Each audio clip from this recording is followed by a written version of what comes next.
I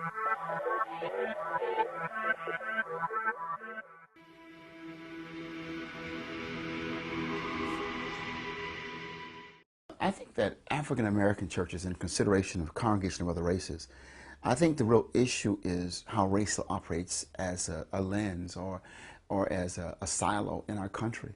I mean, Martin King is famous for saying, the most sacred hour in America is 11 o'clock on Sunday morning.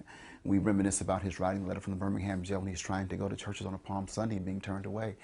I think we've overcome that day, but when I visit churches, I still find we're both race and class-based churches.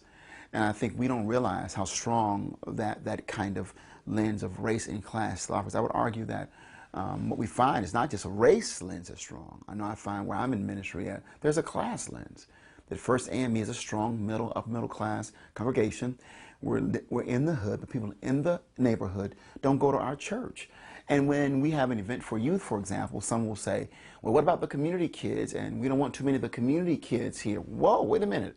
So I think that the issue of race and class are still very strong lenses within our culture. And I think both the African American church, Latino church, and white church are by definition along racial lines. I mean, I'm always amazed. I go to these churches and they'll say, 11 o'clock worship, 1 o'clock worship in Spanish, something like that. What's going on here?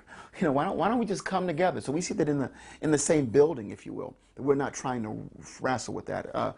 So I think like a church like FAME, here we are in an historical African American community that's transitioned, but no one on staff knows Spanish.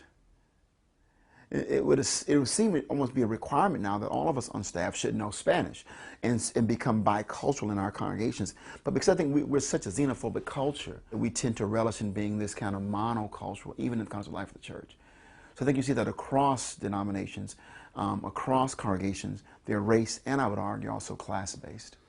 I think the role of preaching when it comes to dealing with the issue of a church that's class-based and race-based, we have to challenge that. I mean, see, that's why I say if you take Jesus seriously, Jesus challenges that, doesn't he?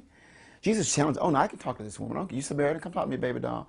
I can feed these people. Jesus hung out with everybody, right? I think with that great passage in Acts, I think it's Acts 6, and they're talking about feeding the folk, and there's really an ethnic issue there. Certain ethnic groups not being fed, and something's going on ethnic. They say, no, we're going to come together. I think we as preachers have to confront that issue. As my mama said, when we get to heaven, we all going to be there together. We might as well practice on earth. But see, if we took the scriptures seriously, we realize we're not reflecting scripture in our congregations. So we got to change that. And really, it's our own our social comfort, our own, for lack of a better word, racism that's defined these boundaries, and our classism that's defined these boundaries. Now, I really let the gospel, because I think Jesus challenged those boundaries. That's what I see in the gospel. He challenged those boundaries. So I think preaching has to challenge those boundaries in love. But we have to confront it. It's a sin. It's a sin.